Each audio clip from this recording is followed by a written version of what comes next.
Été DRH pendant plus de 20 ans, selon toi, pourquoi de plus en plus de personnes perdent le sens de ce qu'elles font au travail? Alors ça, c'est une bonne question, Marion.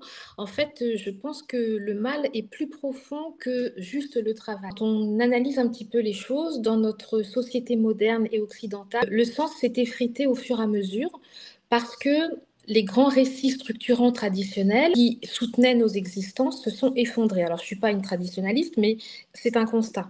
Les traditions, les religions, les idéologies collectives, elles ont laissé la place à un vide que nous avons tenté de remplir par des substituts. Le conformisme social, le consumérisme, la recherche de la performance, la dictature du bonheur, l'impératif de réussite individuelle. Et donc, quand on regarde bien, le monde du travail n'est pas la cause de cette perte de sens, c'est juste un reflet de la perte de sens plus globale de la société. Et en fait, quand une société ne sait plus pourquoi elle vit, eh bien, elle produit des environnements professionnels où l'on fait sans savoir pourquoi, en deux mots, où on va travailler, on va produire, on va s'agiter, mais souvent en dehors de toute perspective de sens. C'est là qu'en fait, ça devient une question de santé personnelle, voire publique, parce que vivre sans avoir du sens, c'est au final survivre. Et survivre dans un monde sans repères, eh ben, c'est un peu perdre sa boussole intérieure. Et donc, c'est ça qui, en fait, est confrontant actuellement, parce que la question du sens, elle nous ramène aussi, donc ça va plomber un peu l'ambiance, mais c'est vrai, elle nous ramène aussi à notre propre finitude, à ce que l'on veut laisser derrière nous. Et on l'a vu, par exemple, avec la crise sanitaire qui nous a ramené de façon très brutale au caractère éphémère de la vie. Et malheureusement, il n'y a pas de logiciel pour gérer ça.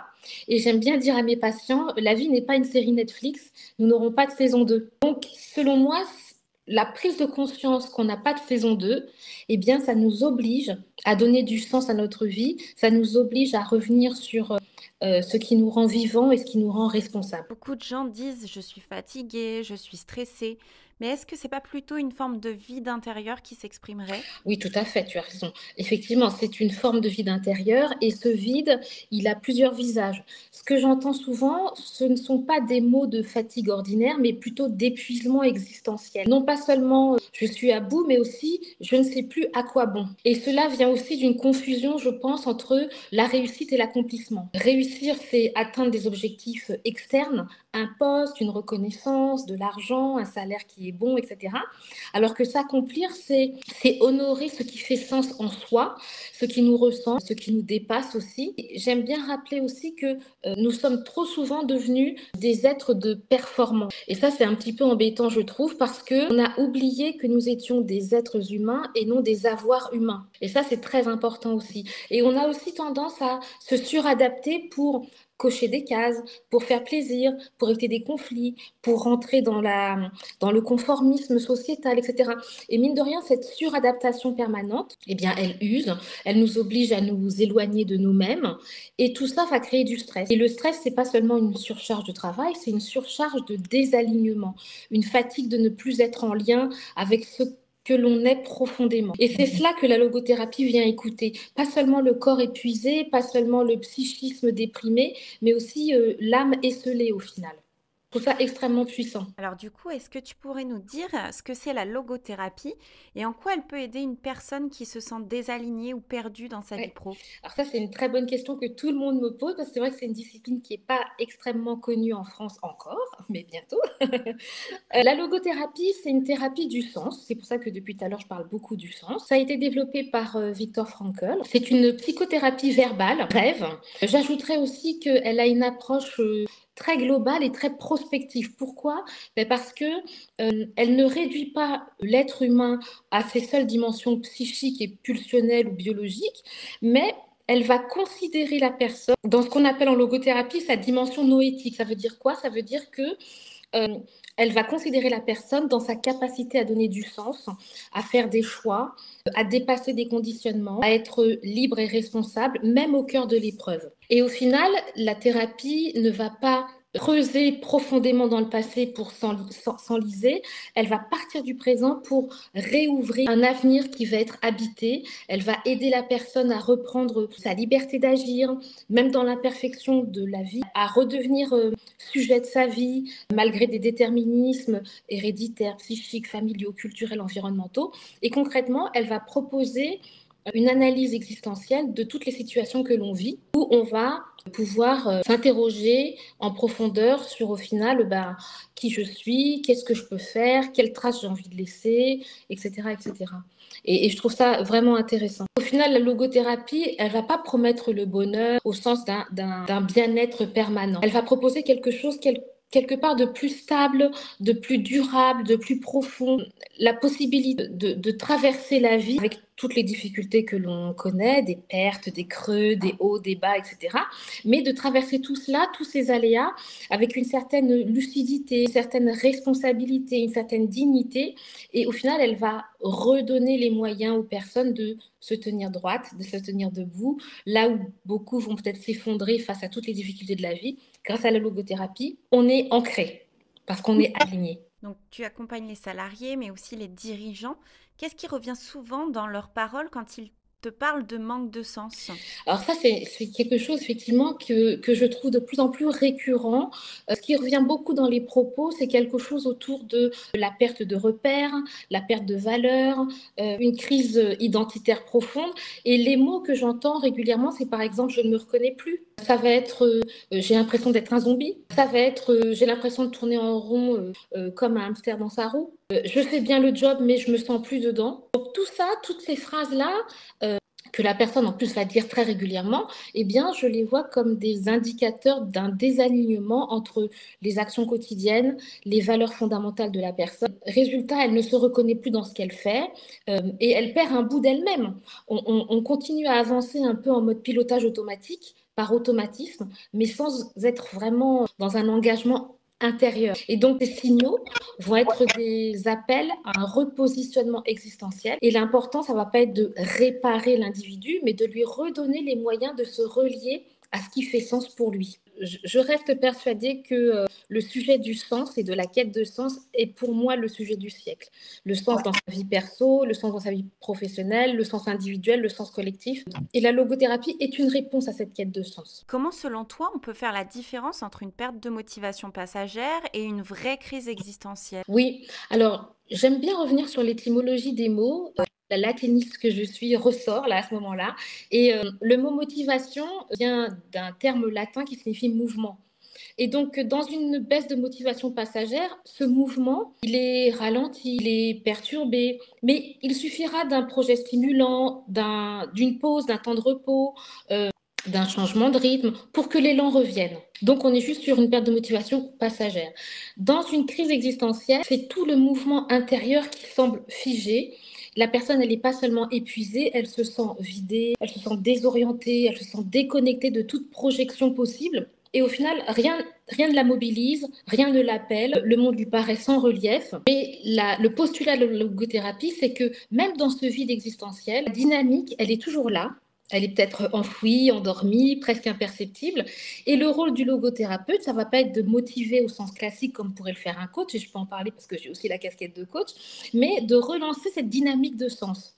Parce que la logique, c'est que le sens est une source profonde de mouvement. Et si on arrive à réactiver, réveiller l'élan, alors on ravive la capacité à se projeter, à redonner une direction à l'existence et donc à se remettre en mouvement.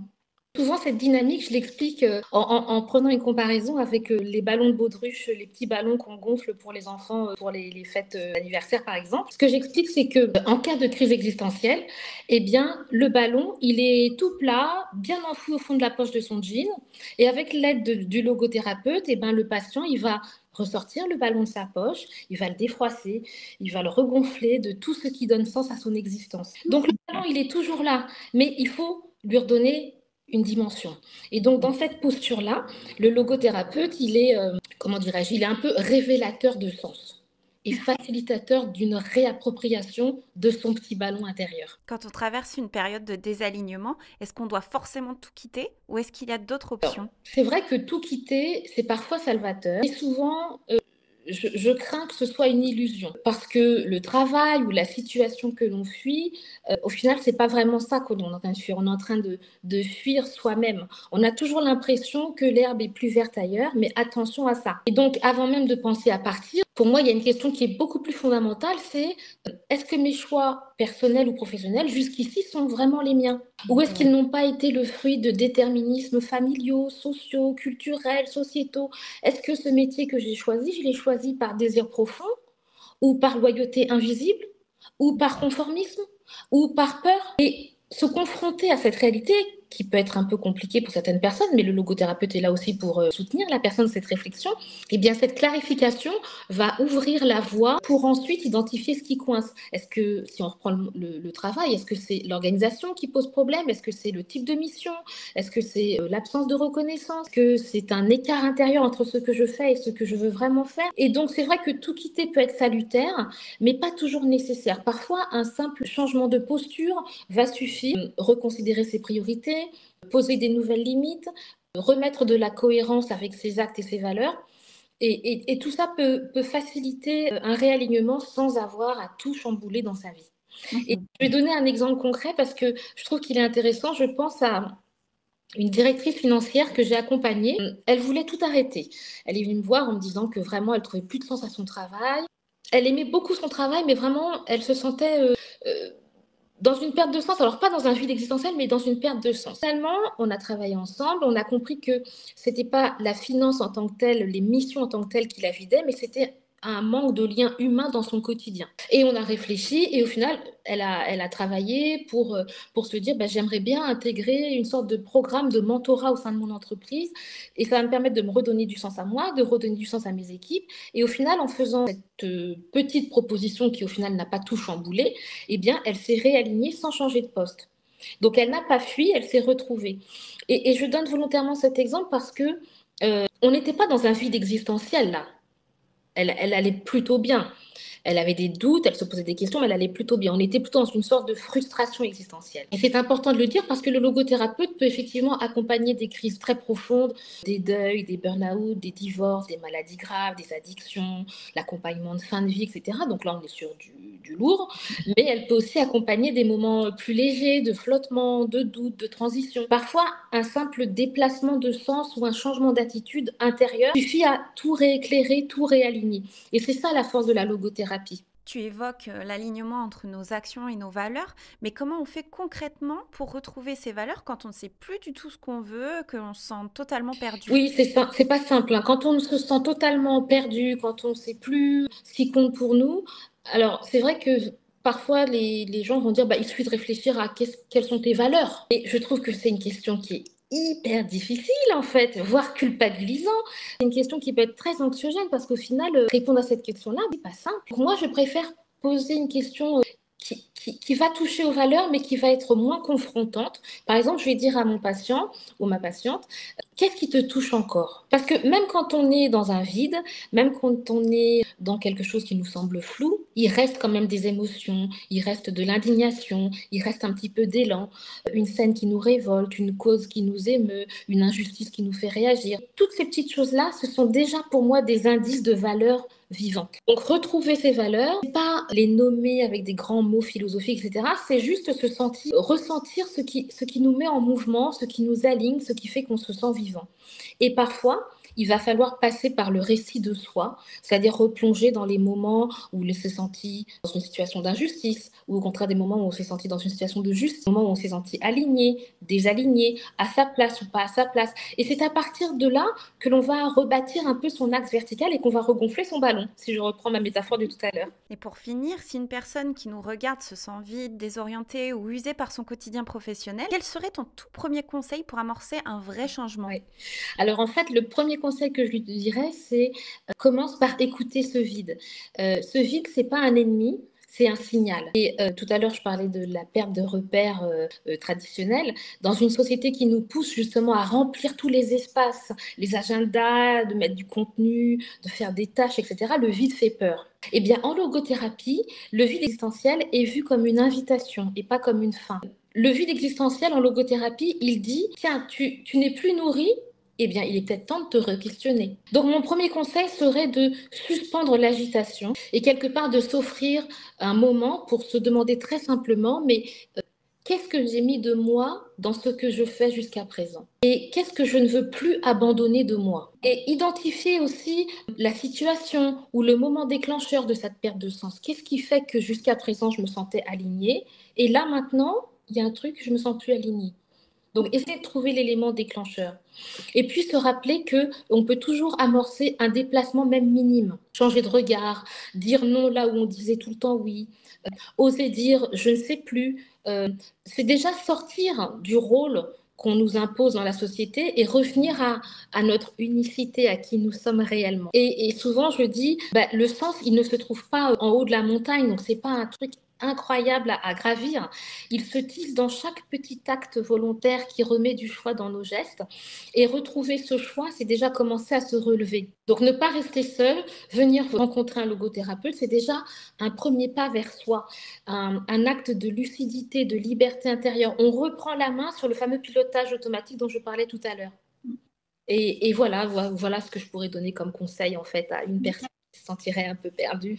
Mais c'est beaucoup lié à la prise de recul, j'ai l'impression, de comment on voit les choses, voilà, de sortir un peu de tout ce qu'on a toujours connu et de positionner, de repenser différemment. C'est ça, c'est une sorte de changement d'attitude face à la vie, en sachant qu'on ne peut pas changer la vie, on peut changer le regard que l'on a sur la vie et la façon de réagir par rapport aux différentes choses, positives ou négatives, qui nous arrivent dans la vie. Et donc, je dirais que le sens en tant que tel, c'est pas juste un refuge intérieur, c'est vraiment une façon de tenir debout, d'aimer encore, de faire de notre vie une réponse. Et c'est pas non plus juste une quête solitaire, on n'est pas dans quelque chose de très égoïste. C'est un lien silencieux entre ce que nous vivons, ce que nous choisissons, ce que nous voulons laisser, avec quoi on est en contact. Donc c'est quelque chose qui est de l'ordre presque de la philosophie de vie.